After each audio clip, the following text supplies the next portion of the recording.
Hello dear students, exam की घंटी बज चुकी है। हर जगह पर एग्जाम्स हो रहे हैं, हर क्लासेस के लिए। इवन स्टेट बोर्ड्स और सीबीएसई अब दोनों जुट चुके हैं, कमर कस लिए इन्होंने कि किसी भी तरीके से बच्चों को अब एग्जाम का प्रेशर डालें। बट तुम लोग क्यों प्रेशर सहन करोगे? सब कुछ तुम्हें आता है, टेंशन की बात है ही नहीं। अच्छा, इसके अंदर हुआ क्या है, अभी लेटेस्टली मेरे पास एक पेपर आया है आरबीएससी के अंदर। लेटेस्टली एसएसटी का पेपर हुआ है, तो मैंने सोचा कि क्यों ना आपके साथ मैं डिस्कशन कर लूँ। टर्म 2 एग्जामिनेशन वैसे भी हमारे होने वाला है और एसएसटी का जो पोर्शन है वो हमें थोड़ा सा स्ट्रांग हमेशा रखना है अच्छी परसेंटेज के लिए। सो आई ट्राइड कि मैं एक बार इस पे थोड़ा सा आपके साथ डिस्कशन कर लूँ। देखो, राजस्थान बोर्ड में 80 नंबर का पेपर हुआ था और 3.25 घंटे इनको दिए थे पेपर। अगर जब मैंने इसको देखा तो मुझे थोड़ा सा पेपर ठीक है, ज़्यादा टफ नहीं था, लेकिन हाँ अपन ऐसे भी नहीं कह सकते बहुत इजी था। एवरेज पेपर था और ना ज़्यादा टफ था ना ज़्यादा इजी था। इसके अंदर टाइम का सारा खेल था कि आप किस तरह से जल्दी से जल्दी अपना पेपर कंप्लीट करते हैं, क्योंकि वही एक सबसे बड़ा टास्क होता है बेटा कि आप कैसे अपना टाइम जो इसमें कंज्यूम करेंगे। ओके, सो यहाँ से पेपर अपना शुरू होता है। डायरेक्टली अपन आ जाते हैं अपने सेक्शन ए पर। सेक्शन ए में इन्होंने एमसीक्यूज दिए हैं। जैसे आपके टर्म 2 में इन्होंने फर्स्ट में पूछा था ना आपसे एमसीक्यूज, वैसे ही इन्होंने एक पूरे पेपर में, क्योंकि इनके 2 टर्म नहीं हुए, स्टेट बोर्ड था तो 2 टर्म नहीं हुए, इनके एक ही टर्म में अब ये दोनों तरीके से चीज़ें पूछेगा। सेक्शन 1 ये पूछ रहा है, सेक्शन 1 में इसने एमसीक्यूज दिए हैं, मल्टीपल चॉइस क्वेश्चन दिए हैं।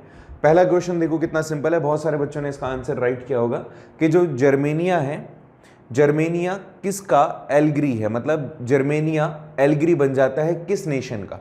तो इसका जवाब तुम लोग बहुत आसानी से दे सकते हो। जर्मेनिया जर्मनी से रिलेटेड था, ऑफ कोर्स इसका आंसर होगा जर्मनी। अगर राजस्थान वाले ये क्वेश्चन पेपर देख रहे हैं, राजस्थान बोर्ड वाले, तो आपको इसका जवाब, अगर आपने सी करा था तो राइट आंसर होगा। नेक्स्ट इसने क्वेश्चन पूछा है कि चैप्टर नंबर 1 में से कि यहाँ पर जितने भी सिंबलाइजेशन हुए थे उसमें एक सिंबलाइजेशन था वो राइजिंग सन। राइजिंग सन और उसकी रेज किस चीज को सिंबलाइज कर रही है यहाँ पे? बीइंग फ्रीड, पीस, हीरोइज्म या फिर नए एरा की शुरुआत। तो ऑब्वियसली ऑप्शन डी करेक्ट होगा इसमें से। नेक्स्ट क्वेश्चन इसने पूछा है, अगर आपको याद हो तो अभी हम जो सीरीज कर रहे थे संकल्प सीरीज, उसमें ये क्वेश्चन आया भी था और ये वाला क्वेश्चन अच्छा भी है, मैंने इसके अंदर डिटेल में आपको बताया था। इनमें से कौन सा नोबेल प्राइज लिटरेचर के अंदर दिया गया था इनमें से किस पर्सन को? क्या ये सीवी रमन थे, मदर टेरेसा थी, वीएस नायपॉल थे या फिर अमर्त्य सेन थे? देखिए, इन सभी को नोबेल पुरस्कार मिला हुआ है, लेकिन अलग अलग चीज में। इनको मिला हुआ है फिजिक्स में, इनको मिला है ह्यूमैनिटीज में, मतलब ह्यूमन वेलफेयर के अंदर, इनको मिला है इकोनॉमिक्स में और इनको मिला है लिटरेचर में। ठीक है, तो यहां पर ऑप्शन आपका बी होगा। ठीक है, सो होपफुली ये वाला क्वेश्चन भी आपका सही गया होगा। थोड़ा जल्दी जल्दी करना है इसमें क्योंकि ज़्यादा टाइम लगाना नहीं है। नेक्स्ट है झूम कल्टीवेशन किससे रिलेटेड है? तो झूम कल्टीवेशन ऑफकोर्स शिफ्टिंग कल्टीवेशन भी कहा जाता है झूम को। ये वाली चीज़ भी तुम्हें पता होनी चाहिए, बहुत ही सिंपल था। नेक्स्ट इसने पूछा सरदार सरोवर डैम कौन सी रिवर पर बनाया गया है? महानदी, नर्मदा, गोदावरी, गंगा। सरदार सरोवर गुजरात से रिलेटेड, तो आपको ये पता होना चाहिए इनमें से कौन सी नदी गुजरात से रिलेटेड है। तो नर्मदा आपको पता है गुजरात से रिलेटेड है, ऑप्शन सी। इनमें से कौन सी रबी क्रॉप है? रबी क्रॉप पेयर इज, इनमें से कौन सा, सीधी सिंपल सी भाषा में, रबी क्रॉप इनमें से कौन सी है? क्या ए वीट और बार्ले है, वीट और राइस है, ज्वार बाजरा है, मस्टर्ड कॉटन है? तो वीट सही आंसर होगा। तुम जानते हो रबी क्रॉप में वीट आता है। ठीक है, तो ऑप्शन ए। बेल्जियम की कैपिटल इनमें से कौन सी है? तो बेल्जियम की कैपिटल इनमें से कौन सी? ठीक, पावर शेयरिंग वाले चैप्टर में पढ़ा है हमने, ब्रुसेल्स इसकी कैपिटल होगी। तो ऑप्शन डी के साथ आप जाएं। इनमें से कौन सा सब्जेक्ट किसी भी लिस्ट में नहीं रखा गया है? 3 लिस्ट होती है, तुम सभी जानते हो। एक होती है स्टेट लिस्ट, एक होती है यूनियन लिस्ट और एक होती है कॉन्करेंट लिस्ट। स्टेट लिस्ट में उन सभी मैटर्स को रखा जाता है, सब्जेक्ट को रखा जाता है जिसपे स्टेट गवर्नमेंट के पास में राइट होता है डिसीजन लेने का। दूसरा होता है यूनियन लिस्ट जिसमें सेंट्रल गवर्नमेंट डिसीजन लेती है, और एक होता है कॉन्करेंट लिस्ट जिसके अंदर दोनों मिलकर के, स्टेट एंड सेंट्रल गवर्नमेंट मिलकर के डिसीजन लेती है। लेकिन इसने कहा कि इनमें से कॉन्स्टिट्यूशन में कौन सा वो सब्जेक्ट है जिसको किसी भी लिस्ट में नहीं रखा गया है, ठीक है, ऐसे सब्जेक्ट्स जो उस टाइम पर एग्जिस्ट नहीं करते थे। तो क्या ये ट्रेड है, एजुकेशन है, फॉरेन रिलेशंस है या कंप्यूटर सॉफ्टवेयर है? तो उस टाइम पर कंप्यूटर सॉफ्टवेयर नहीं था जब हमारा कॉन्स्टिट्यूशन बन रहा था, तो यहाँ पे डी ऑप्शन सही होगा बेटा। हालांकि अब रेजिडरी सब्जेक्ट में इसको रखा जाता है, that is under the central government, तो ऑप्शन डी के साथ आप जाए। नेक्स्ट है बामसेफ किस ग्रुप से रिलेटेड है? बामसेफ ऑर्गेनाइजेशन किससे रिलेटेड है? देखो, अगर तुम इसका फुल फॉर्म भी देखेंगे तो आप समझ जाएंगे कि ये बेसिकली आपके जो मजदूर हैं, वर्कर्स हैं, उस ग्रुप से रिलेटेड है। Backward and minority community employ federation, ठीक है, बैकवर्ड एंड माइनॉरिटी कम्युनिटी। अब एम्प्लॉय मतलब अब सोचो इसमें से, देखो यहां पर वैसे देखा जाए तो एम्प्लॉइज यहां पर भी आ रहा है, लेकिन इसने कहा है बैकवर्ड एंड माइनॉरिटी, तो बेसिकली इनकी कंडीशन गवर्नमेंट वालों जैसी तो होगी नहीं, तो ऑफ कोर्स आपको जाना पड़ेगा बेटा किसके साथ? डी ऑप्शन के साथ। अगर आपने डी किया तो आप सही हैं। नेक्स्ट है मानव विकास रिपोर्ट। अच्छा, इंग्लिश में पढ़ लेते हैं। इसने कहा कि ह्यूमन डेवलपमेंट रिपोर्ट कौन पब्लिश करता है? तो आप जानते हो इसके बारे में हमने कई बार देखा है कि UNDP is actually responsible for giving जो HDI है, जो ह्यूमन डेवलपमेंट इंडेक्स है, उसके लिए united development programme, united national development programme responsible है, तो option A would be right. Secondary sector, occupation related to the secondary sector would be industries, communication services, banking and storage service. तो देखो, secondary sector कभी भी services नहीं देता, तो इसमें से ये वाले ऑप्शंस तो गलत हो गए। And banking is also a kind of service, तो यहां पे इंडस्ट्रीज या manufacturing is the actually related sector to the secondary one. So secondary sector से जो रिलेटेड है वो इंडस्ट्री होगा, then option A would be right. Which of the following country is an example of cheap manufacturing hub? इनमें से कौन सा country सबसे चीप मैन्युफैक्चरिंग करता है? चीप का मतलब सस्ता मैन्युफैक्चर करता है, उसका हब कौन सा है? England, Austria, America and China. तो चाइना अगर आपने किया है ना इसका आंसर, तो आप सही होंगे, ठीक है। तो यहां पे इसका सही जवाब होगा बेटा चाइना। आ जाइए नेक्स्ट क्वेश्चन पे। देखो, अभी तक के क्वेश्चंस बहुत इजी थे, लेकिन इनके क्या है, आरबीएससी के अंदर इस बारी थोड़ा सा जो पैटर्न चेंज हुआ। आरबीएससी में पहले अपनी खुद की बुक चलती थी, but now they are following NCERT. So आप थोड़ा सा याद रखें और थोड़ा सा समझ के चलें कि इस तरह के क्वेश्चन आपसे भी पूछे जा सकते हैं। सो देखिए, यहां पर इसने पूछा है कि इन फिल इन द ब्लैंक्स है इस बारी। अब ये वाले क्वेश्चंस क्या है, तुम्हें प्रॉब्लम देते ही देते हैं। रीजन है, सबके अलग अलग थॉट हो सकते हैं। जो वन वर्ड आंसर होते हैं ना, वो इसमें तो कोई फिक्स है ही नहीं, आपको इसमें एक तरीके से बैठाना पड़ता है सही आंसर को। इसने फर्स्ट क्वेश्चन में कहा है the companies that do business in several countries at the same time is called what kind of corporations? अब कॉर्पोरेशन से तो मुझे याद आ गया मल्टीनेशनल। इसको कहते हैं, मल्टीनेशनल का मतलब होगा बहुदेशीय समथिंग कुछ ऐसा ना, तो मल्टीनेशनल कॉर्पोरेशंस। अच्छा, ये इसमें मैंने लिख दिया भैया, इसको साफ करो, अदरवाइज कह देंगे लोग कि क्या कर रहे हो, यहाँ तो आएगा ही नहीं। चलिए नेक्स्ट क्वेश्चन है कि the sources obtained from the biosphere and जिनके अंदर लाइफ होती है उसको क्या कहा जाता है? ओके, तो याद करो, हम जब डिविजन्स करते हैं रिसोर्सेज के तो ये बायोटिक होगा, ऑफ कोर्स बायोटिक कहेंगे इसको। तो बायोटिक अगर आपने लिखा होता तो ठीक होता, बायोटिक अबायोटिक, ठीक है, तो ये बायोटिक होगा।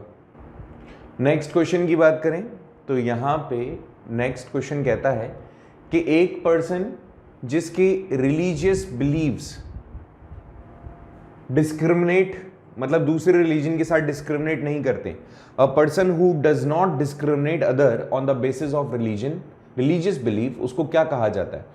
तो धर्म के अंदर जब आप भेदभाव नहीं करते हो तो उसको सेक्युलरिस्ट कहते हैं, सेक्युलरिज्म कहते हैं मतलब, और ऐसा पर्सन सेक्युलरिस्ट कहलाएगा ऑफ कोर्स, तो यहां पर सेक्युलरिस्ट कहेंगे इसको।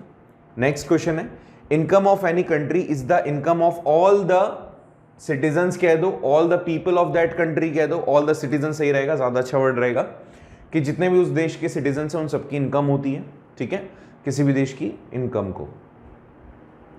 ओके, सो नेक्स्ट है tertiary sector is also called as what? Tertiary sector को और क्या कहा जाता है? सर्विस सेक्टर कहते हैं, ठीक है, सर्विस सेक्टर मानेंगे इसको। आपने अगर लिखा है सर्विस सेक्टर तो आप सही हैं। नेक्स्ट है rapid improvement in what that stimulate the globalisation process. अगर आपने किस में इंप्रूवमेंट करना है जो आपके ग्लोबलाइजेशन प्रोसेस को और बढ़ाएगा, तो टेक्नोलॉजी, ये टर्म, ये लाइन एज इट इज दी हुई है एनसीईआरटी टेक्स्ट बुक में कि rapid improvement in technology has stimulated the globalisation process, as it is पूरी की पूरी लाइन है, ठीक। तो ये वाले क्वेश्चंस अगर आपने किए तो आपके जवाब सही जाएंगे। नेक्स्ट इसने कहा कि मैरियाना का ये जो स्टैचू था, इसको जब पब्लिक में रखा गया था, पब्लिक स्क्वायर्स में जब रखा गया था, ये मूर्ति जब वहाँ लगाई गई तो ये क्यों लगाई गई थी? तो ऑफ कोर्स वहाँ पर जब डिस्क्रिमिनेशन होता था मेल फीमेल में, या डिस्क्रिमिनेशन होता था क्लासेस में, तो ऑफ कोर्स ये स्टैचू इक्वालिटी का सिंबलाइजेशन था। तो आपको इक्वालिटी एंड विमेन जो एम्पावरमेंट है उसका कहीं ना कहीं ये एक वैल्यू सामने रखता है, तो ये याद रखें। नेक्स्ट है इनमें से okay, which disease killed 90% of cattles in 1890? Rinderpest. Rinderpest एक काइंड ऑफ वायरस होता है, उस वायरस के कारण 1890 में बहुत सारे जो कैटल्स थे वो मारे गए थे, तो यहाँ पे रैंडरपेस्ट कहेंगे अपन। ब्रिटेन वुड कॉन्फ्रेंस कहाँ पर हुई? एक्चुअली इस क्वेश्चन के अंदर तुम्हें साल देना चाहिए था कहाँ पर हुई थी, लेकिन अपन यही मान के चलेंगे कि अर्लियर फेज में कहाँ हुई, तो यूनाइटेड नेशंस में हुई थी। आप यूनाइटेड नेशन अगर यहाँ करते हैं तो आपका जवाब सही जाएगा। अब इसने पूछा है ये वाला क्वेश्चन देखो कि right the name of 2 things which obtained from forest.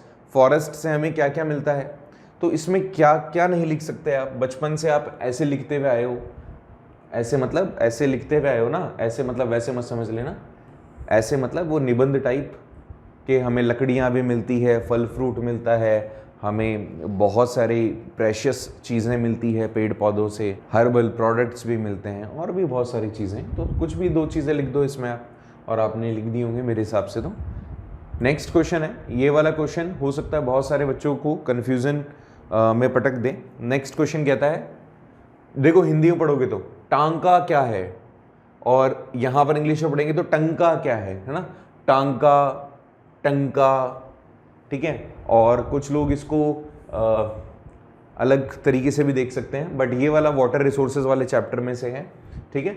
सो टंका क्या होता है, हमारे जिसको अपन टंकी कहते हैं ना, अगर वो बड़े फॉर्म में हो तो दैट इज टंका। तो यहाँ पर वाटर को स्टोर करने के लिए, वाटर कंजर्वेशन के पॉइंट ऑफ व्यू से, जहाँ पे वाटर को स्टोर किया जाता है, ऐसा एक प्लेस जिस पे पानी स्टोर आप कर सको और उसको ढक भी सको, तो दैट इज टंका, ठीक। फाइबर क्रॉप्स बताओ कोई 2 जो भारत में उग सकती हो, तो 2 फाइबर क्रॉप्स में आप किस किस को डाल सकते हो? जूट सबसे पहले, कॉटन में भी फाइबर होता है तो वो 2 लिख दो, वही लिखी होगी तुमने। इसके बाद में श्रीलंका को इंडिपेंडेंस कब मिला? 1948, ठीक है। और अगर पूरा डिटेल में लिखना चाहो तो 4 फरवरी और लिख देना, 4th of Feb। हिंदी के अलावा यहाँ पर बच्चे बहुत कंफ्यूज हो जाएंगे, थोड़ा सा इसको अगर आप अच्छे से पढ़ेंगे। देखिए how many languages are recognised as the schedule languages by the Indian constitution. अगर आप ये बिसाइड हिंदी भूल जाओगे ना, अगर आप बिसाइड हिंदी भूल जाते हो तो आपका क्वेश्चन गलत हो जाएगा। तो यहां पर beside Hindi there are 21 other languages, including Hindi 22 है, तुम जानते हो। तो इसका आंसर 21 करना, 22 नहीं होगा, क्योंकि हिंदी को हमें काउंट नहीं करना। नेक्स्ट इसने कहा कि कोई भी ऐसा एक एग्जाम्पल दो जिसके थ्रू आप ये कह सकते हो कि okay, give any one example of the transformation of the movement into a political party. कोई भी एक ऐसा उदाहरण आपको देना है जो कि आंदोलन से कोई पॉलिटिकल पार्टी बन गई हो, आंदोलन से पॉलिटिकल पार्टी बन गई हो। आम आदमी पार्टी भी आंदोलन से निकली हुई है ना। और इसके अलावा अगर आप देखेंगे तो सिविल राइट मूवमेंट हुए थे, सिविल राइट मूवमेंट एक पॉलिटिकल पार्टी के तौर पर सामने उभरी थी। अफ्रीका में भी यही हुआ था, है ना, डिस्क्रिमिनेशन अपार्थेड पॉलिसी के अगेंस्ट में। तो बहुत सारे ऑप्शंस हैं, आप आम आदमी पार्टी का एग्जाम्पल भी दे सकते हो इसमें, सिविल राइट मूवमेंट भी इसका एक अच्छा एग्जाम्पल हो सकता है। सस्टेनेबल डेवलपमेंट किसको कहा जाता है, क्या जानते हैं सस्टेनेबल डेवलपमेंट से?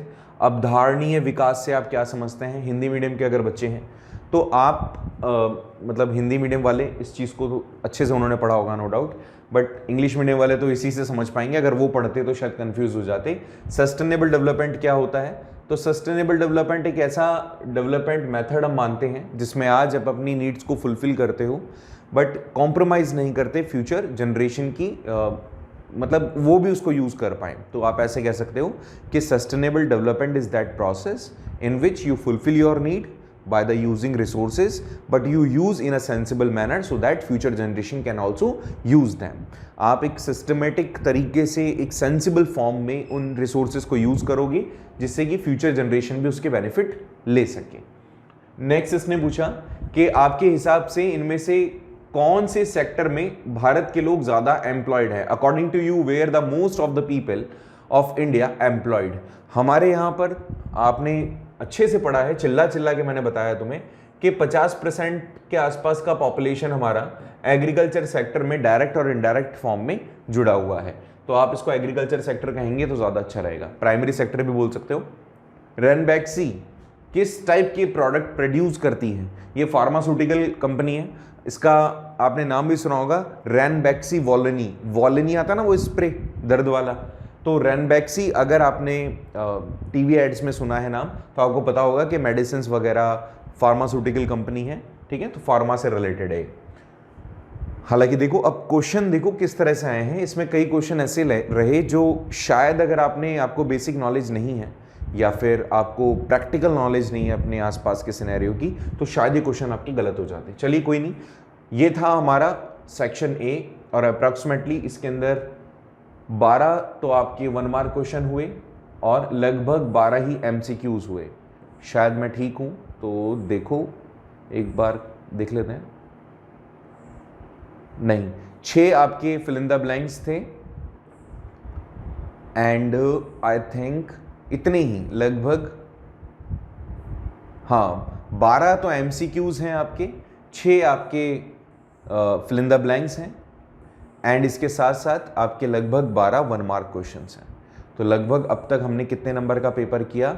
मेरी गणित थोड़ी ज़्यादा अच्छी नहीं है, थोड़ी मतलब समझ जाओ ना, 12 + 6 + 12 लगभग 30 मार्क्स का हमने सेक्शन ए कंप्लीट कर लिया।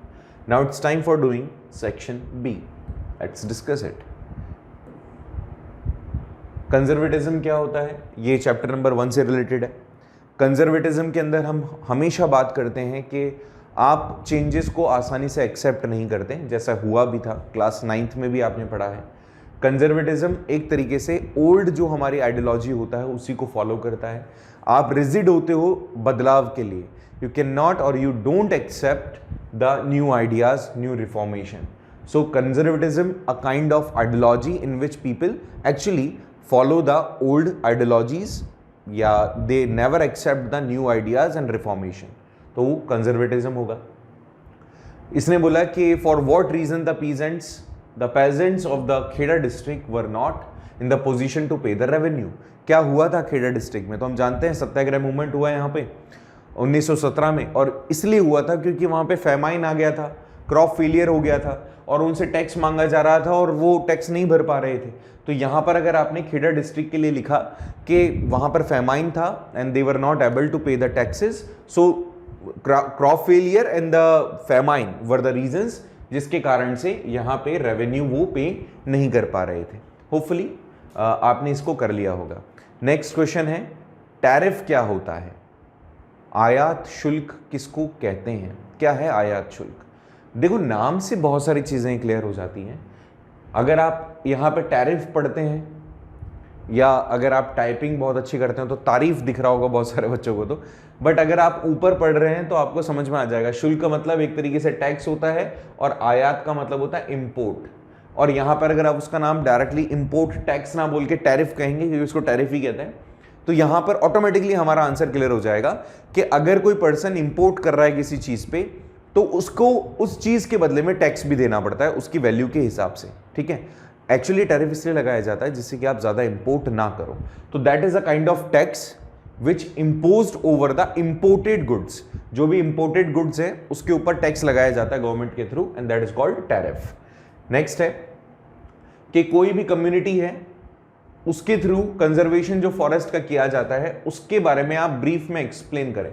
अब देखो, हमेशा आप सीबीएसई वाले भी थोड़ा सा ध्यान देना, और यहां पे जिसने पेपर दिया होगा वो भी थोड़ा सा ध्यान दें कि अगर आपने वर्ड लिमिट को इग्नोर किया है तो आपके पास में इस तरह का पेपर जो इतना बड़ा है, अभी तो हम वर्बली इसको सॉल्व कर रहे हैं, बट अगर आपने इसको लिखा होता तो बहुत टाइम लगता।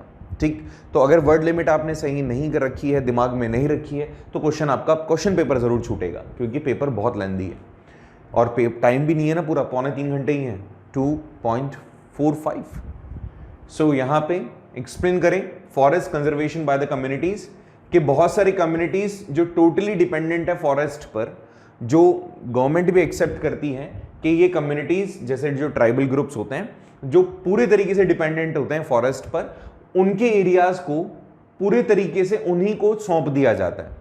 अब वो अपने वहाँ कैटल चराते हैं, वुड कलेक्ट करते हैं, इसके अलावा टेक केयर करते हैं, क्योंकि ये जो कम्युनिटीज़ हैं, ये कम्युनिटीज़ अपने फॉरेस्ट को एक तरीके से कंसीडर करती है एज अ गॉड। तो वहाँ पर उन्हीं के सिर माथे वो छोड़ दी जाती है चीज़, उन्हीं की रिस्पॉन्सिबिलिटी मान ली जाती है, और जब ऐसा किया जाता है तो वो कैटेगरीज कंसिडर की जाती है forest conservation by the tribal communities, और या जो कोई भी ग्रुप वहाँ एग्जिस्ट करता है। तो ऐसे में होता क्या है, इनके लिए ही, इनके भरोसे ही उस फॉरेस्ट को छोड़ देते हैं। अनटच्ड होता है फॉरेस्ट। जो लोग अपने मतलब पहले से ही जिस तरह से वो रह रहे हैं, जिस हिसाब से उन्होंने अपना लाइफ वहाँ पे सेटअप कर रखा है, वो उसको इंटरफेयर नहीं किया जाता गवर्नमेंट के थ्रू, और ना ही लोगों को उस कम्युनिटी से, उस फॉरेस्ट से और उस ग्रुप से, वो रहन सहन से जो उनका एक तरीके से ठिकाना है, बसेरा है, उससे अलग किया जाता है। इस तरह से ये अपने फॉरेस्ट को खुद ही कंजर्व कर लेते हैं। तो यही बताना है आपको। नेक्स्ट है ये वाला क्वेश्चन, देखो इस तरह की क्वेश्चन प्रैक्टिकल क्वेश्चंस होते हैं। इसने कहा कि वाटर रिसोर्स मिनिस्टर कंसीडर करते हुए अपने आप को, अगर आपसे पूछा जाए कि आपको रिवर वैली प्रोजेक्ट के ऊपर एक ड्राफ्ट करना है, कुछ ऐसे पॉइंट जिससे कि आप मैनेज कर सकें। रिवर वैली प्रोजेक्ट अगर आपको बनाना है तो कौन कौन सी चीजों को आप अपने दिमाग में रखेंगे। अब क्वेश्चन तुमसे पूछा गया 2 नंबर का क्वेश्चन, आपसे पूछा गया कितने नंबर का, 2 नंबर का क्वेश्चन पूछा गया है। अब इसमें आप क्या करेंगे, आपको इसमें कुछ चीजें बतानी पड़ेगी। तो आप अपने आप को अज्यूम करोगे फिर कुछ लिखोगे, उससे बेटर है अगर आपको पता होता है कि रिवर वैली प्रोजेक्ट में किन किन चीजों को शामिल किया जाता है, तो आप अच्छे से इसका जवाब दे पाएंगे। अब क्या होता है रिवर वैली प्रोजेक्ट में, इरिगेशन फैसिलिटी को सुधारा जाता है, हाइड्रो इलेक्ट्रिसिटी जनरेशन होता है, ड्रिंकेबल वाटर होता है। अब इसने 2 चीजें बोली हैं, तो आप पहले तो यहां पर ये आपको ज्ञान देना पड़ेगा भैया कि अज्यूम करते हुए हम वाटर रिसोर्स मिनिस्टर हैं भारत के अंदर, और ऐसे में हमें अगर रिवर वैली प्रोजेक्ट ड्राफ्ट करना होगा तो कुछ पॉइंट्स हमें हमेशा दिमाग में रखने होंगे कि जो भी प्रोजेक्ट हम लेकर आ रहे हैं, क्योंकि हमेशा रिवर वैली प्रोजेक्ट एक मल्टी पर्पज प्रोजेक्ट होता है जिसके अंदर एक से ज्यादा ऑब्जेक्टिव्स को हमें अचीव करना होता है। इसके अंदर हम सबसे पहले देखेंगे कि ड्रिंकेबल वाटर फैसिलिटी कैसे प्रोवाइड करेंगे, हम इरिगेशन के लिए पानी कहां से लेंगे, इसके अलावा हम कैसे इलेक्ट्रिसिटी जनरेट कर सकते हैं इस प्रोजेक्ट से, टूरिज्म को भी इसमें आप इन्वॉल्व कर सकते हो। अगर ये 4 पॉइंट भी आप लिखते हो तो तुम्हारे 2 नंबर पक्के हैं। ऑर्गेनिक एग्रीकल्चर क्या होगा, जिसमें हम कम से कम पेस्टिसाइड्स, केमिकल्स का यूज करते हैं, हम कम से कम करें। किसी भी तरीके का जो केमिकल है उसका यूज प्रोडक्शन करने के लिए, क्योंकि आज हमारे यहाँ पे जितनी भी फार्मिंग एक्टिविटीज हो रही है उसमें डायरेक्टली एंड इनडायरेक्टली हमने केमिकल्स को इतना इन्वॉल्व कर दिया है, केमिकल्स का इतना यूज हमने करना शुरू कर दिया है कि वो कहीं ना कहीं एक तरीके से हम जहर खाने लग गए हैं। ठीक है, केमिकल्स इतने ज़्यादा हैं क्योंकि हम प्रोडक्टिविटी को बढ़ाना चाहते हैं और केमिकल्स इसमें हमें बहुत सपोर्ट करते हैं। इसीलिए ऑर्गेनिक एग्रीकल्चर में हम कोशिश करें कि नेचुरल मैनर में हम क्या करें, एग्रीकल्चर एक्टिविटीज को फुलफिल करें और पूरा करें, अचीव करें हमारे जो भी टारगेट्स हैं, जितना भी प्रोडक्शन हमें करना है, इस मैनर में कि हम किसी भी तरह की केमिकल को यूज नहीं करेंगे। हालांकि प्रोडक्टिविटी जो होगी वो काफी कम हो जाएगी, बट फिर भी हम अचीव कर सकते हैं हमारा टारगेट। एक छोटा सा एग्जाम्पल देता हूं इसके लिए। इमेजिन कीजिए अगर आपके पास में, अगर आप केमिकल फर्टिलाइजर्स वगैरह यूज कर रहे हैं और ऐसे में आपका प्रोडक्शन 10 टन होता है, और अगर आप अचानक से ऑर्गेनिक में चले जाएंगे तो ये लगभग 6 टन पर ही रह जाएगा, इतना कम प्रोडक्शन होगा। लेकिन हाँ, इसका जो पेस है आगे आने वाले फर्दर ईयर्स में बढ़ता जाएगा। लगभग 5 साल लगेंगे आपको, 3 से 4 मतलब 4 से 5 साल लगेंगे इस वापस अपनी पोजीशन में आने के लिए, लेकिन नो डाउट इससे आपकी जो सॉइल की क्वालिटी होगी वो अच्छी हो जाएगी एंड आप अचीव कर सकते हो अपने फिर से वही टारगेट्स। और बाकी इसको कंटिन्यूसली यूज़ करोगे तो आपका प्रोडक्टिविटी बढ़ तो जाता है, लेकिन उससे आपको नुकसान होता है क्योंकि आपकी जो ज़मीन होती है वो अनप्रोडक्टिव अनफर्टाइल हो जाती है एक टाइम बाद। नेक्स्ट क्वेश्चन है system of check and balance power sharing में, इसका मतलब क्या होता है? बहुत ही अच्छा क्वेश्चन है, पावर शेयरिंग वाले चैप्टर से जो पूछ सकते थे वो इन्होंने पूछा है। हालांकि जो सीबीएसई में बच्चे इन्वॉल्व हैं और उनको पता है कि बहुत सारी चीज़ें, जैसे पावर शेयरिंग वाला चैप्टर आपके इसमें से कट गया है, बट कोई नहीं, आपको क्वेश्चंस पता होने चाहिए। System of check and balance, power share आप करते हो लेकिन पावर शेयर करने के बाद आप कभी भी उसको चेक नहीं करते हो।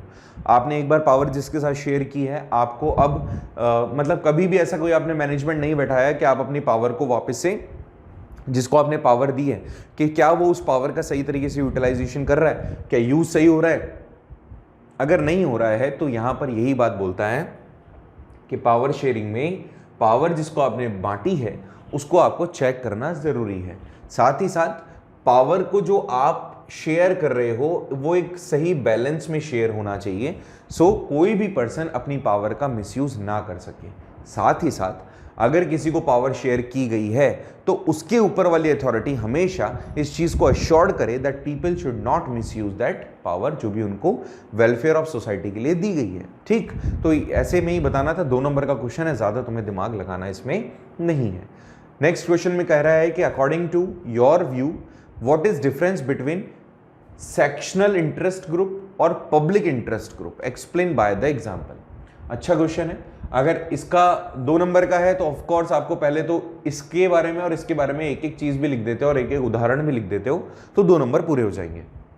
नाम से देखो क्या पता चल रहा है, जो सेक्शनल इंटरेस्ट ग्रुप है जो किसी एक पर्टिकुलर सेक्शन को रिप्रेजेंट करते हैं, और दूसरा है पब्लिक इंटरेस्ट ग्रुप जो पब्लिक के वेलफेयर के लिए काम करते हैं। मैं सेक्शनल इंटरेस्ट ग्रुप के बारे में तो कह दूंगा कोई कम्युनिटी है और वो कम्युनिटी अपने आप को रिजर्वेशन के लिए, या फिर आप ऐसे मान के चलो कि कोई कम्युनिटी है जो अपने राइट्स के लिए प्रोटेस्ट कर रही है, जैसे अभी किसानों का हुआ, वो कम्युनिटी ग्रुप होगा, वो इंटरेस्ट ग्रुप होगा, जैसे किसानों का हुआ था दिल्ली के अंदर। और मैं बात कर रहा हूँ पब्लिक इंटरेस्ट ग्रुप की, तो जैसे लोकपाल बिल के लिए हुआ था दिल्ली के अंदर जिससे आम आदमी पार्टी आई थी, तो वो पूरी की पूरी पब्लिक, उसमें सारी जाति धर्म सब आ गए, तो वो तो हो गया बेटा पब्लिक इंटरेस्ट ग्रुप। और जो किसी एक सेक्शन के लिए ही लड़ाई लड़ रहा है वो हो गया आपका एक तरीके से इंटरेस्ट ग्रुप। ठीक है, जो पर्टिकुलर किसी इंटरेस्ट के लिए लड़ाई अपनी लड़ रहा होता है। बात समझ में आ गई? दोबारा एग्जांपल देखो, अभी जो किसान आंदोलन हो रहे हैं वो किसका पार्ट है? आपके इंटरेस्ट ग्रुप का पार्ट है, वो पर्टिकुलर किसानों के लिए, वेलफेयर के लिए। साथ ही मैं अगर पब्लिक इंटरेस्ट ग्रुप की बात करूं तो जैसे मैंने आपको बताया, लोकपाल बिल जो दिल्ली के अंदर हुआ था, अन्ना हजारे जिसमें पार्टिसिपेट कर रहे थे, अरविंद केजरीवाल जिससे आए हैं, आम आदमी पार्टी जिससे बनी है, तो वो इसका एग्जाम्पल हो सकता है। नेक्स्ट है जो नॉन रिन्यूएबल रिसोर्सेज होते हैं उसको आप क्या मानते हो, मतलब वो किसका उदाहरण है? तो ऑफ कोर्स तुम जानते हो नॉन रिन्यूएबल रिसोर्सेज के ऐसे रिसोर्सेज जो एक टाइम बाद खत्म हो जाएंगे और जिसको आप वापस से रिन्यू नहीं कर सकते। Such kind of resources can not be renewed by the time, समय के साथ वो रिन्यू नहीं होते हैं। It take millions of the years to be renewed होने में उन्हें मिलियंस ऑफ द ईयर्स लग जाते हैं। तो such kind of resources we had, and अभी भी पेट्रोलियम जैसे नॉन रिन्यूएबल रिसोर्स हैं, आप उसको कभी रिन्यू नहीं कर पाएंगे, कोल उनमें से एक है। Give any 2 examples for primary sector activity, कोई भी प्राइमरी सेक्टर एक्टिविटीज के 2 एग्जांपल्स दे दीजिए। तो पहले एग्रीकल्चर आप इसमें बोल सकते हो, माइनिंग इसमें आप बोल सकते हो, ठीक है, एनिमल हस्बेंड्रीज इसमें आप काउंट कर सकते हो, बहुत सारे एग्जांपल हैं। तो चाहे आप जानवरों को पाल रहे हो, चाहे खेती बाड़ी कर रहे हो, या नेचर से कोई भी चीज़ तुम्हें मिल रही है उससे तुम पैसा कमा रहे हो, तो ऐसा जो ऑप्शन होगा आप प्राइमरी सेक्टर में इसको इंक्लूड कर लेंगे। नेक्स्ट अगर मैं क्वेश्चन की बात करूँ तो नेक्स्ट क्वेश्चन है सेल्फ हेल्प ग्रुप के कोई भी 2 आप बेनिफिट दें, बताएं क्या हैं 2 बेनिफिट्स। सीबीएसई के अंदर भी क्वेश्चन आ सकता है ना। तो सेल्फ हेल्प ग्रुप क्या होता है पहले तो समझो, कि अपनी खुद की हेल्प करने के लिए 15 से 20 लोग मिलकर के एक बहुत ही छोटा छोटा अमाउंट सेविंग करते हैं और फिर उसी जो सेव्ड अमाउंट है उसको वो यूज़ करते हैं। अब इसने इसके 2 बेनिफिट बोले हैं। एक तो कभी भी लोन की ज़रूरत होती है तो सेल्फ हेल्प ग्रुप बैंकों से अपने बिहाफ पे लोन ले सकता है, कोलेटरल देने की ज़रूरत नहीं होती। कोलेटरल का मतलब गिरवी रखने की कोई भी चीज़ ज़रूरत नहीं होती। इनके पास में जो छोटी छोटी सेविंग होती है वो किसी एक इंडिविजुअल के काम में आ सकती है जो उस ग्रुप का मेंबर होगा, ठीक है। साथ ही साथ ये रजिस्टर्ड अगर हो जाते हैं तो इनको किसी भी तरीके से जो गवर्नमेंट की पॉलिसीज़ होती हैं उसका बेनिफिट भी दिया जा सकता है। तो आप इसको कहेंगे कि बैंक से लोन ले सकते हैं, अपनी सेविंग्स को आपस में जब भी जिसको ज़रूरत पड़ेगी विदाउट इंटरेस्ट या इंटरेस्ट थोड़ा बहुत इंटरेस्ट जो होता है उसके बिहाफ पे वो पैसा उनसे ले सकते हैं। अपने आप की हेल्प करने के लिए जो इन्होंने कलेक्शन किए हैं वो यूज़ कर सकते हैं। साथ ही साथ जो इनके पास में पैसा जुड़ा है उससे ये ग्रॉसरी शॉप भी डाल सकते हैं। हमने एग्जांपल लिया था इसका जब मैं चैप्टर पढ़ा रहा था आपको कि इमेजिन कीजिए आपने एक साथ बहुत सारा पैसा, मतलब आपने अलग अलग लोगों से पैसा लिया, इकट्ठा किया और जाकर के कोई सामान एक साथ ले लिया, तो जो उसकी कॉस्टिंग होगी वो काफ़ी कम हो जाएगी। एग्जाम्पल के तौर पर 50 रुपये का पेन है, अगर आप 15 लोग हैं या 20 लोग हैं, 50 रुपये का पेन आपने एक साथ लिया तो सबको इंडिविजुअली 50 रुपये का ही पड़ा हो। बट आपने एक साथ कलेक्टिवली 20 पेन लिए हैं, 20 लोग हैं तो 20 ने सेम पेन लिया है, तो अब वो 50 का नहीं पड़ेगा, वो 45 का, 48 का, 47 का ही पड़ेगा। तो इस तरह से भी बेनिफिट मिलते हैं, खुद की हेल्प के लिए ही ये काम करते हैं। लिज्जत पापड़ इसका एग्जाम्पल है, ठीक। नेक्स्ट है मल्टीनेशनल कंपनीज कैसे कार्य करती हैं। तो इसका डेफिनेशन अगर आप देखेंगे तो ऊपर फिल इन द ब्लैंक्स में था कि एक टाइम पर एक से ज़्यादा नेशंस में काम करने वाली जो अच्छा उसको बहुराष्ट्रीय कहते थे, मैं हिंदी में नहीं आ पा रहा था ना मुझे, तो वो बहुराष्ट्रीय होता है, ठीक है। और मल्टीनेशनल कंपनीज जैसे मैं तुम्हें बताया कि आप क्या कहेंगे इसके लिए कि सेम टाइम पर एक से ज़्यादा नेशंस में जो काम कर रही होती हैं और जिनका बिजनेस अलग अलग नेशंस में फैला होता है, प्रॉफिट अर्निंग हर देश से होती है, तो वो इस तरह से काम करती है। लेकिन उनका एक जो उनका होम कंट्री होता है, सारा का सारा पैसा कलेक्शन होके, प्रॉफिट कलेक्शन होके वो अपने कंट्री में ले जाते हैं। ऐसे हमारे यहाँ पर टाटा ग्रुप है, रिलायंस ग्रुप है, जो मल्टीनेशनल कंपनीज में काउंट होती हैं। ये था आपका सेक्शन बी, ठीक। और सेक्शन बी के अंदर टोटल कितने questions? 16 question. 16 question, 16 question multiply by 2, लगभग आप मान के चलो इस ग्रुप को, इस सेक्शन को भी तुम कर लेते ना तो भी मतलब पास हो जाते। क्यों? क्योंकि 33% चाहिए होता है आरबीएससी के अंदर पासिंग मार्क्स, और यहाँ पर आ रहे हैं 32, तो लगभग पास तो हो जाते अगर एक सेक्शन भी करके आ जाते तो। हालांकि पेपर बिल्कुल भी टफ नहीं था। चलिए नेक्स्ट क्वेश्चन पे बात करते हैं। अब ये क्वेश्चन आ रहे हैं 3-3 नंबर के, ठीक है। और इन 3-3 नंबर के क्वेश्चन में सबसे पहला जो क्वेश्चन है, हालांकि इसमें देखो ऑप्शंस भी दिया हुआ है, पहला जो क्वेश्चन है आता है आपके नेशनलिज्म इन यूरोप वाले चैप्टर में से। उसमें इसने क्वेश्चन किया अर्नेस्ट रेनिन आपके हिसाब से कौन है, मतलब आप इसके बारे में क्या जानते हैं। तो अर्नेस्ट रेनिन के बारे में तो बहुत सारी चीज़ें हमने पढ़ी है कि एक फ्रेंच फिलोसोफर थे, एक इन्होंने आइडियोलॉजी दी थी कि नेशन को कैसे काम करना चाहिए, नेशन की क्या रिस्पॉन्सिबिलिटीज़ होती हैं। मतलब कुल मिला के शुरुआत में अगर आप बात करो तो ये हमें पता चलता है कि बेसिकली ये ऐसी पर्सनैलिटी थे जिन्होंने आइडियाज़ दिए थे नेशन के ऊपर। जैसे हमने बताया भी आपको कि अर्नेस्ट रेनिन के हिसाब से एक नेशन क्या होता है, तो नेशन इन्होंने कहा कि कोई भी नेशन केवल एक पर्टिकुलर ग्रुप का पार्ट नहीं होता, कोई भाषा से नहीं बना हुआ होता, ये एक बहुत बड़े लोगों के ग्रुप से रिलेट करता है जिन्होंने अपनी लाइफ के अंदर कॉमन हिस्ट्री एंजॉय की हुई होती है, उनकी जो भाषा होती है वो आपस में जुड़ी हुई होती है, उनका कल्चर, और इस तरह का जो ग्रुप होता है वो एक नेशन को बनाता है। किसी एक इंडिविजुअल से कोई नेशन नहीं बनता। इस तरह की आइडियोलॉजीज थी इनकी। इसी के पैरेलल इसने ये भी कहा उसी चैप्टर में से कि लिबरल नेशनलिज्म क्या होता है। तो इस वाले क्वेश्चन के अंदर हमने देखा था कि लिबरल नेशनलिज्म का कंसेप्ट पॉलिटिकल मैनर में और इकोनॉमिक मैनर में देखा गया। पॉलिटिकल मैनर में तो ये बताया जाएगा कि सभी लोग इक्वल हैं in front of the laws, किसी को भी आप डिस्क्रिमिनेट नहीं कर सकते, लड़का हो लड़की हो, मतलब फीमेल मेल, इसके अंदर सभी के पास में वोटिंग राइट्स होने ही चाहिए, पॉलिटिकल राइट्स होने ही चाहिए, ठीक है। और इकोनॉमिकली भी कि किसी के साथ में भी आप डिस्क्रिमिनेशन नहीं कर सकते जेंडर के बिहाफ पे, जैसे हमने देखा था इस चैप्टर में। मेल फीमेल जो थे वो बेसिकली किसको रिलेट कर रहे थे कि फीमेल को कम वेज, उनका वर्किंग आवर ज़्यादा होता था, वेजेस कम मिलते थे। तो उन्होंने बताया इकोनॉमिकली एंड पॉलिटिकली आप लोग इक्वल हैं, लिबरल है, मतलब फ्री हैं, you are not bound to do anything, ठीक है। तो लिबरल वर्ड जो बना है लिबर से बना है, जिसका मतलब होता है free, and free from what, जो भी रेस्ट्रिक्शंस आपके लगाए हुए हैं। इस तरह से आप इसको पॉलिटिकल फॉर्म में और इकोनॉमिकल फॉर्म में देख सकते हो, ठीक। नेक्स्ट है एग्जॉस्टिबिलिटी के हिसाब से रिसोर्सेज कितने टाइप के होते हैं ये तुमने जाना है ऑलरेडी। एग्जॉस्ट हो जाएंगे, एग्जॉस्ट मतलब खत्म हो जाएंगे, खत्म होने के बाद में क्या ये रीन्यू हो सकते हैं? तो अगर हो सकते हैं तो रीन्यूएबल, और नहीं हो सकते हैं तो नॉन रीन्यूएबल, दैट्स इट। तो ये दो टाइप के होते हैं, इनको एक्सप्लेन करना था इस वाले में। नेक्स्ट है, इसने कहा सॉइल इरोजन क्या होता है? जब सॉइल अपनी फर्टिलिटी को खो देता है या खोने लग जाता है तो उसको सॉइल इरोजन कहते हैं। या फिर आप ये भी कह सकते हो कि जब जो सॉइल होती है उसकी जो टॉप सबसे फर्टाइल लेयर होती है वो कहीं ना कहीं ड्यू टू सम रीजंस अगर वो टॉप लेयर उसकी हट जाती है तो फर्टिलिटी उसकी खत्म हो जाती है, तो उसको इरोजन में काउंट किया जाएगा।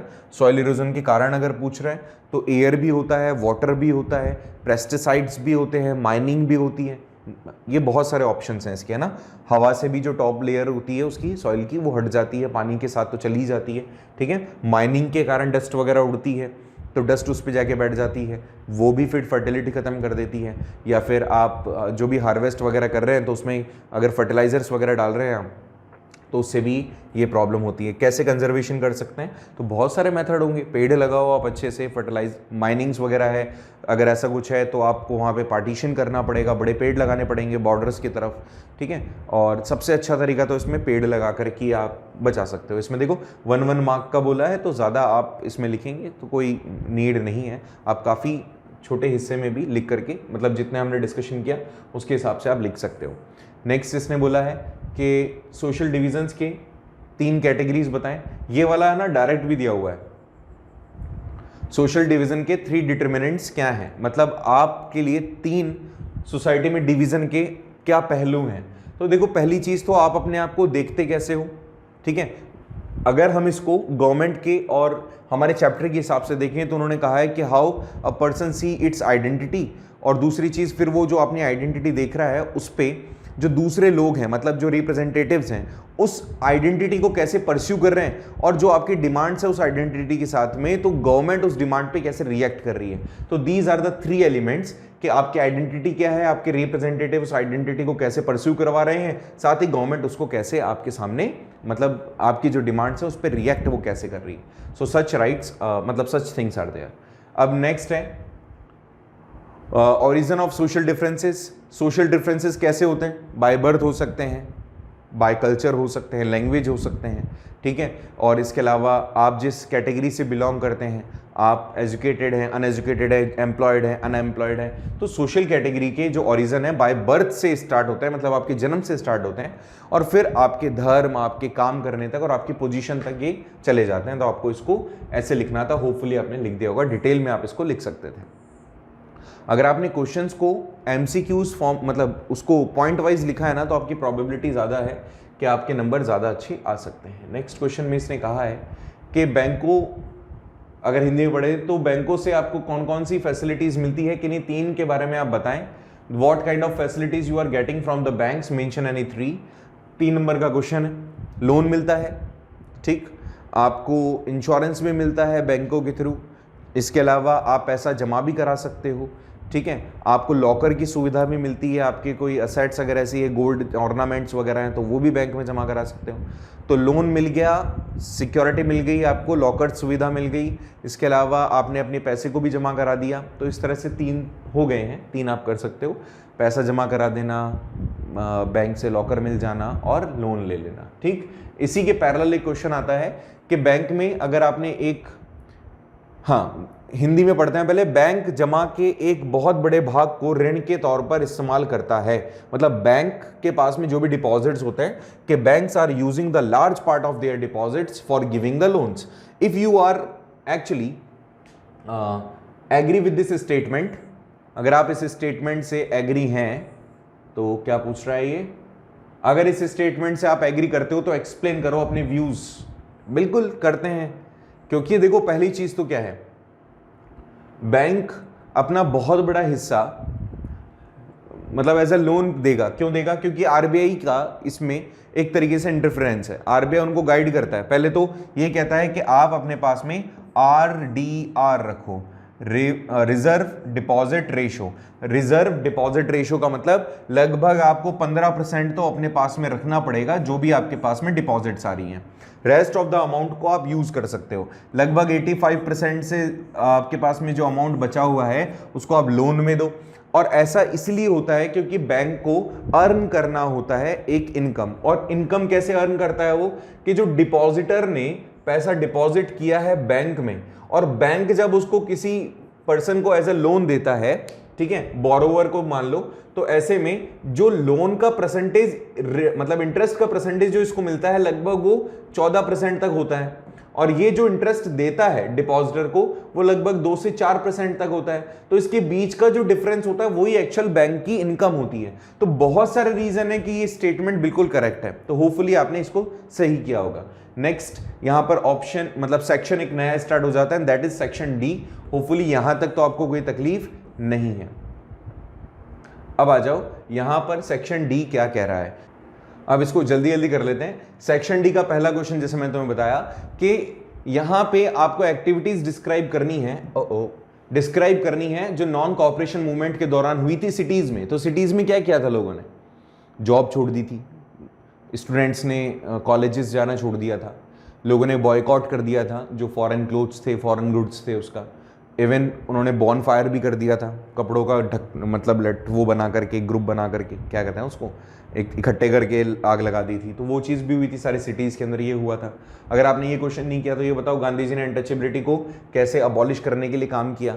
तो देखो गांधी जी के साथ में अनटचेबिलिटी का मतलब ऐसा कोई स्पेसिफिकली वहाँ पे एग्जाम्पल नहीं है, बट हाँ आप ये कह सकते हो जैसे सेकेंड राउंड टेबल कॉन्फ्रेंस के दौरान उनको वहाँ पर बुलाया गया था और गांधी जी को लग रहा था यहाँ पर जो अनटचेबल्स हैं, ठीक है, हरिजन वगैरह हैं, उनके साथ में मतलब उनको बहकाया जा रहा है। तो Gandhi ji second round table conference के दौरान वापस से लौट के आ गए थे बीच में ही। फिर इनके साथ में और भीमराव अंबेडकर के बीच में एक पैक्ट हुआ था, पूना पैक्ट। तो इन सब का आपको एक यहाँ पर लिखना था। होपफुली आपने ये बता दिया होगा कि गांधी जी ने क्या क्या किया। हंगर स्ट्राइक तक भी चले गए थे वो इस तरह की चीज़ को ख़त्म करने के लिए, ठीक है। वो नहीं चाहते थे इस तरह से कुछ चीज़ हो, और हालांकि उन लोगों ने मतलब गांधी जी ने अलग अलग जगह पे जाके इसको प्रोपोगेट भी किया था, बताया भी था इस चीज़ के बारे में। नेक्स्ट है कि धर्मनिरपेक्ष शासन के लिए भारतीय संविधान में कौन से प्रावधान किए गए हैं, कोई 4 की विवेचना करें। इंडियन कॉन्स्टिट्यूशन में सेक्युलर गवर्नमेंट के लिए क्या क्या इंस्ट्रक्शंस हैं, क्या क्या प्रोविजंस हैं, मैंने ऑलरेडी इसको आपको बताया था। देखो किसी भी हर धर्म बराबर है, गवर्नमेंट धर्म के आधार पर कोई चीज़ यूज़ नहीं कर मतलब आप प्रमोट नहीं कर सकते। गवर्नमेंट ऑफिशियल्स जितने भी ऑफिसेज वगैरह हैं वहाँ पर भी किसी एक धर्म रिलेटेड आप कोई चीज़ नहीं रख सकते हो, नहीं लगा सकते हो, प्रचार नहीं कर सकते हो धर्म के आधार पर।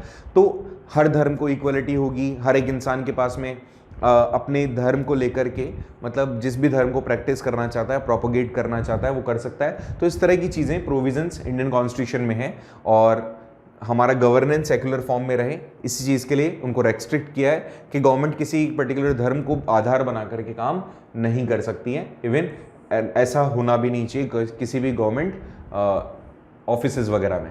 अगर ये क्वेश्चन नहीं किया होता तो ये क्वेश्चन तो बहुत ही सिंपल है कि महिलाओं की स्थिति अभी भी पुरुषों से काफ़ी पीछे है। इसको एक्सप्लेन करना है तुम्हें कि ऐसा क्यों कहा इसने कि पुरुषों से काफ़ी पीछे है, कोई 4 कारण बताओ।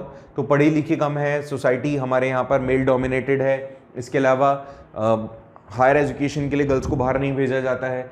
आज भी सोसाइटी के अंदर जो फीमेल है उसका जो रिप्रेजेंटेशनशिप पॉलिटिक्स में है वो बहुत कम है। सेक्स रेशो हमारे यहाँ पर कम है। तो काफ़ी चीज़ें आप इसमें लिख सकते हो। ये तो आपको नॉर्मल अपनी लाइफ से भी काफ़ी चीज़ें सीखने को इसमें मिलेगी। कोई भी 4 कारण बताने थे और उसको एक्सप्लेन करना था, होपफुली आपने कर दिया होगा, ठीक है। नेक्स्ट देखें, क्वेश्चन नंबर 23 मैप से रिलेटेड है, जिसके अंदर 2 आपको क्वेश्चन दिए हैं मैप के। पहला तो ये ऑप्शन था, दूसरा ऑप्शन इसके नीचे है। तो इसको सॉल्व करने के लिए हमें पहले मैप की जरूरत होगी, तो हम पहले मैप लेकर आते हैं और उसके बाद में डिस्कस करते हैं इस क्वेश्चन को। तो देखो क्या करना है, यहाँ 2 ऑप्शन थे, एक ऑप्शन में ये है और एक ऑप्शन में ये है। अब इसमें अजमेर आपसे पूछा है तो अजमेर राजस्थान में आपको मार्क करना है। यहाँ पे अजमेर मार्क कर दिया माइका के लिए, माइका मिनरल। गया बिहार के अंदर पड़ता है, यहाँ आपने इसको मार्क कर दिया। दुर्ग आपके छत्तीसगढ़ में पड़ता है, यहाँ आपने इसको मार्क कर दिया। और ये है आपका लेल्लोर, ठीक है, ये बेसिकली पड़ता है आपके आंध्र प्रदेश में, आपने इसको यहां मार्क कर दिया। एक ऑप्शन तो अपना यहां क्लियर हो गया। फिर दूसरे वाले की बात करें तो नरोरा, नरोरा बेसिकली आपको यहां यूपी के अंदर मार्क करना है। रावत भाटा आपको यहां राजस्थान के अंदर मार्क करना है, कोटा। तारापुर आपको यहां मार्क करना है, महाराष्ट्र। और कलपक्कम आपको मार्क करना है तमिलनाडु के अंदर, यहां पे, ठीक है। तो लाइक बहुत ही सिंपल मैप था। हमेशा मैप की कंडीशन मैंने ऑलरेडी बच्चों को बताया था कि 2 बहुत सिंपल आएंगे, 2 थोड़े से टफ आएंगे। ठीक है, पेपर क्योंकि मॉडरेट है, थोड़ा ना ज़्यादा टफ है ना ज़्यादा इजी है, तो थोड़ा टफ भी होगा, थोड़ा मतलब आपको पढ़ा लिखा है, अगर किसी पर्सन ने पढ़ा है तो ही वो कर पाएगा। तो 2 तो बहुत इजी ऑप्शन दे दिए और 2 टफ देगा। गया और अजमेर ये तो देखो बहुत सिंपल थे, इधर से रावत भाटा बहुत सिंपल था और नरोरा बहुत सिंपल था। ठीक है, ये पढ़े हुए हैं ये चीज़ें, तो अल्टीमेटली ये चीज़ें थोड़ा सा टफ कर देती हैं एक्स्ट्रा कुछ चीज़ों को। ठीक है, सो मेरे हिसाब से पूरा पेपर तुम्हें समझ में आ गया होगा। कहीं प्रॉब्लम आई होगी तो शायद मेरे हिसाब से आई होगी आपके शॉर्ट क्वेश्चंस में या फिर फिल इन द ब्लैंक्स में। बाकी पेपर बहुत इजी था। अगर आपका पेपर अच्छा गया तो मुझे कमेंट में ज़रूर बताना कि कितने मार्क्स आपके बन रहे हैं। बाकी मुझे रोल नंबर भी देना, मैं रिजल्ट भी देखूंगा आपका। ठीक है, चलिए, good wishes from our side. और सीबीएसई में भी आप अच्छा करें, जो सीबीएसई वाले बच्चे पेपर देख रहे हैं, ये सब कुछ अगर उन्होंने देखा है तो थोड़ी सी उनको हेल्प मिलेगी ज़रूर से, और थोड़ा आइडिया भी होगा कि पेपर किस तरह से बन सकता है। तो मिलते हैं हम नेक्स्ट वीडियो में।